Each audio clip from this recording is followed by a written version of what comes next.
Hello, everyone, and welcome back to a special edition of Identity Insights by Indicio. I'm your host, Tim Spring, and this week we have a few team members on site at Internet Identity Workshop, or IIW.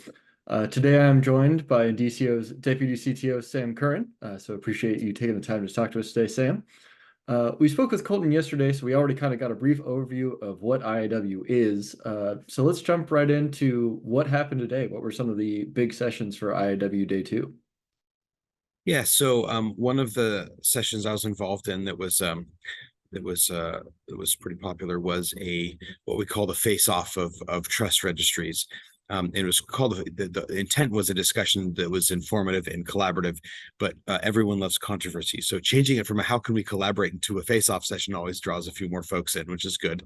And we had a really good discussion of the various technologies available for trust registry, trust list technologies. The terms vary, but the basic idea is how can I know that this credential that was just presented to me was issued by someone that I should trust for this type of credential? And so we had a large array of technologies that we discussed, some with sort of personal representatives there, some without, and the range all the way from like the work that the EIDIS European effort is involved with, which uses pretty old school X509 certificates, all the way up to trust of RP trust registries and the credential trust establishment work that we're involved in, which serves those needs. And so it was a good discussion. It was only an hour long, and we covered kind of a lot of ground. And so there's a lot there. But that was one of the discussions that I really enjoyed, and there were lots of folks that came and really appreciated that. So it was very good. All right. So you said it was kind of, a face-off. Obviously, it's a bit more of a discussion in the real terms. But were there any really good points made either way that you hadn't really thought of before? Or was there any, obviously not a winner, but, what were some of the points made? No, but it was really effective from an awareness, so that people are a little bit more aware of the options and what the upsides and the downsides are. Like there was this recognition that X509 is widely deployed, but the least popular from a technology perspective, just because it's using some relatively old technology, and it's not very granular, meaning it kind of lists organizations you trust without saying what you trust them for. So you could say these are organizations I trust, but you're not saying for which credentials you trust them to issue or which credentials you trust to verify. But it is a really common technology. It's actually based on the same certificate technology that powers like the little lock icon in your browser. So it's been around a long time, and so it's relatively familiar.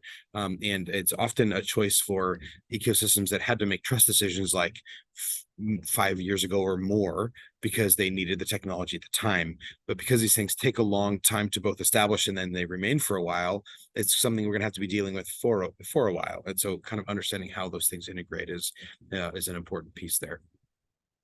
All right. Makes sense. So I know, right, that IIW, everyone kind of comes together in the morning and pitches their sessions or what they want to talk about. Have you spoken at the conference? So I was involved in that last session, and I had a session that I did yesterday where I presented the work of ID Union and how to a very slick and streamlined way to help OpenID for VCI and VP, the OpenID for verifiable credential protocols, work alongside DIDCOM.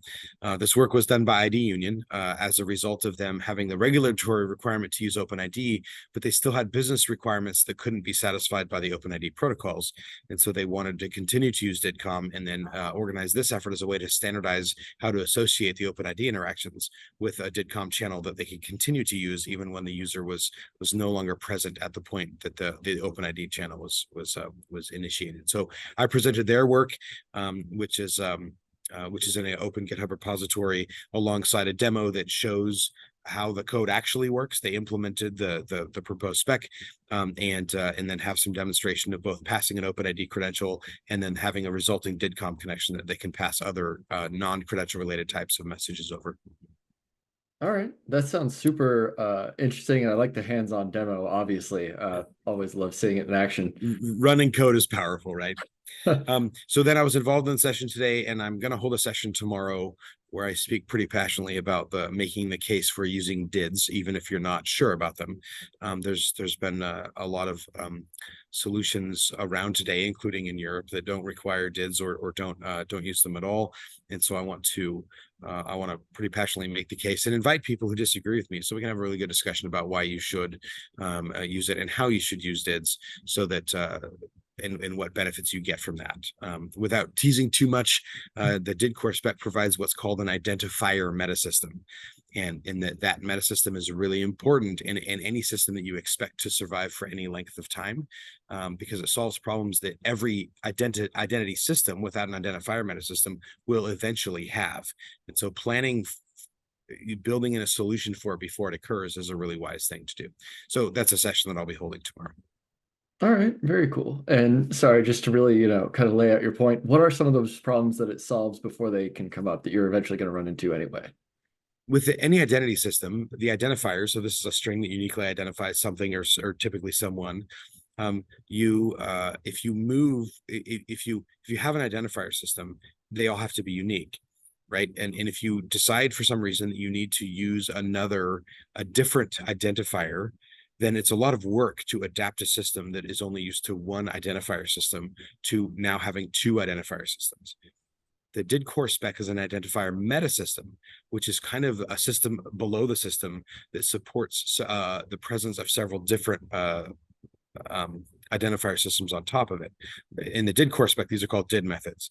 And having multiple DID methods allows you to adopt new technology, new identifier technology, without having to fundamentally re-engineer your system.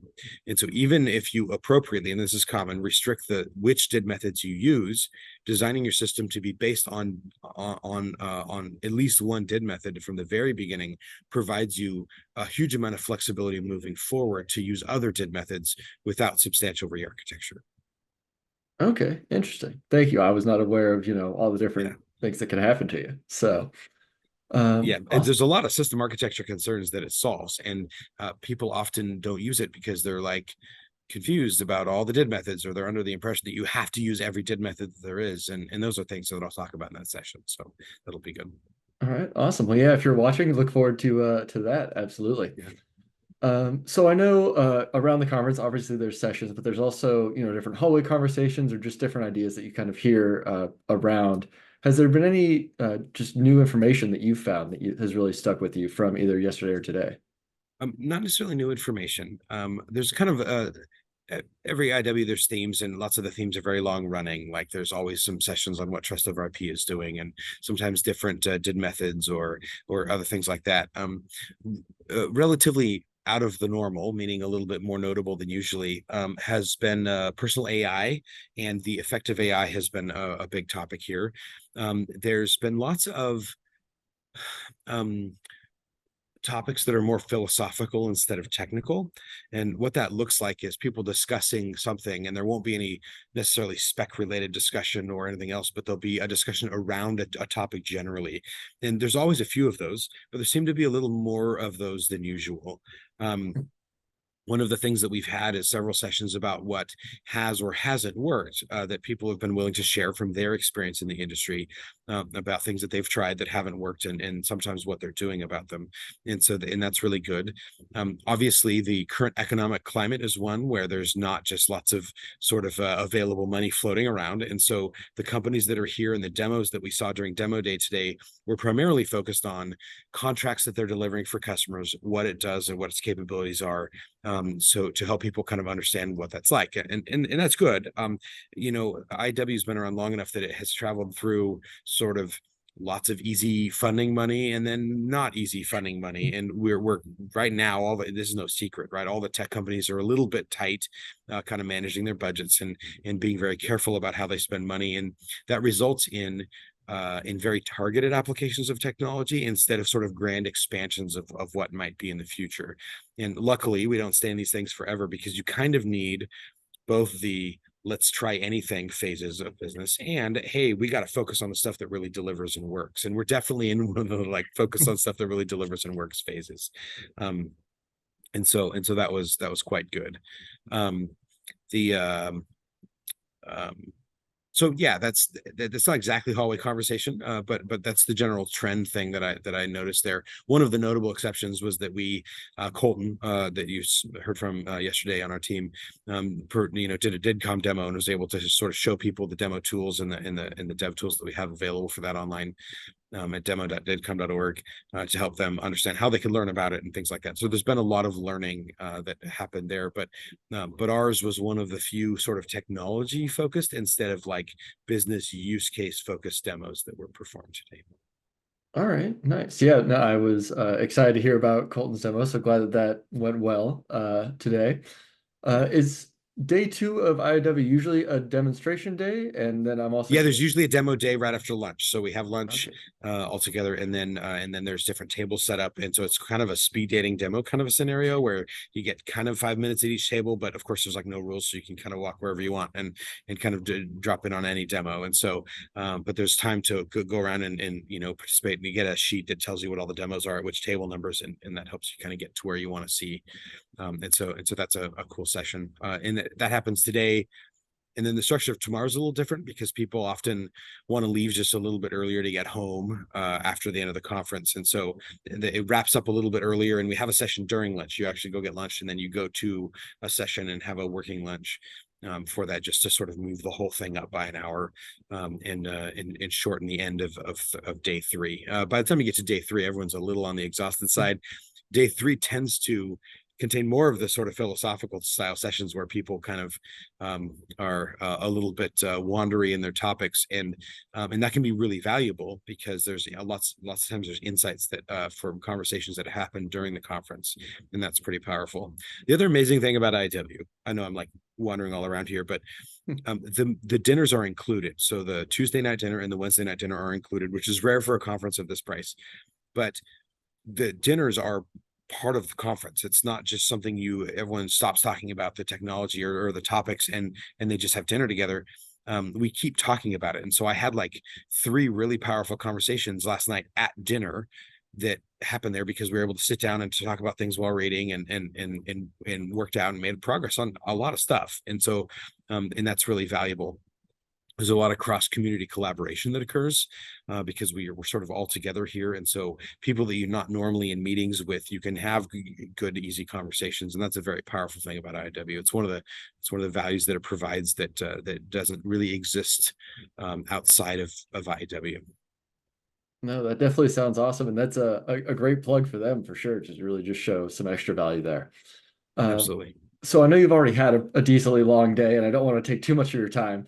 And I know that we've already also covered a ton of stuff, but I'm curious if there's a few just kind of key takeaways that are really going to sit with you from just today and tomorrow, or sorry, today and yesterday. If you could like distill it down into a few nuggets of wisdom to kind of pass on, you want the audience to stick with them as well. There's lots of curiosity at IW about kind of what the next thing is. This is not a business conference. It's a technology identity innovators conference.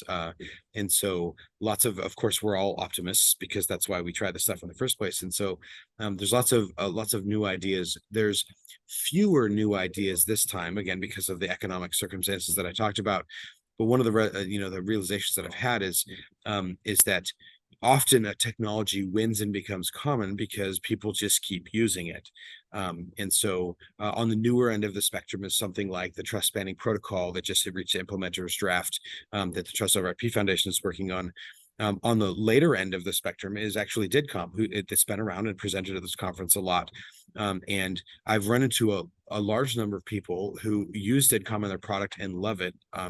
But I didn't even know that they were doing it, right? And so and we're encouraging people. I'm not wearing my DIDCOM shirt today, but we're encouraging people to be more, visible about their use of the technology because of the advantages that it provide. And that way, there's more awareness that people are in fact using it.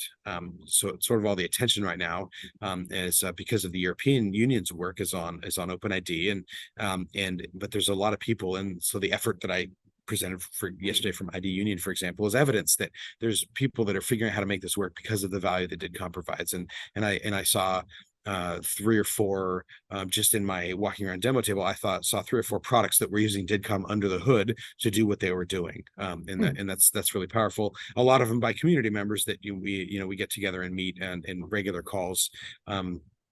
And everything else. So these were not all a surprise, but there were a few surprises about people that I met that I didn't know previously that use this technology deeply in their products. And so the when you come to IW, it's not necessarily the thing you hear the most about, you tend to hear the most about new things because that's the most interesting thing, and then sometimes the technology that that is still under empowering an amazing amount of stuff is still there.